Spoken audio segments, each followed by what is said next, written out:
தடுக்க முடியவில்லை, சகித்துக் கொள்வார். இவனை கொடுத்து பழகிக் கொள்கிறான். கண்ணு முன்னாடி வளங்கள் களவு போகிறது, கேட்க முடியவில்லை, சகித்துக் கொள்கிறான்.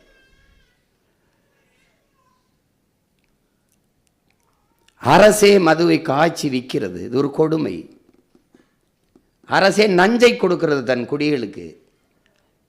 படிக்க வைக்கிறதில் காட்டுகிற ஆர்வத்தை விட குடிக்க வைக்கிறதில் அதிக ஆர்வம் காட்டுகிறது அரசு. இது எப்படி மக்களுக்கான அரசாக இருக்க முடியும்? ஆனால் தெரிகிறது, எதிர்க்க முடியவில்லை, சகித்துக் கொள்கிறான். அவன் ஊழல் செய்கிறானே, யாரு செய்யவில்லை? அவன் லஞ்சம் பெறுகிறானே, யாரு பெறவில்லை? இப்படி பிள்ளைகளெல்லாம் குடிச்சு கெடுகிறார்களே, யாரப்பா குடிக்கவில்லை?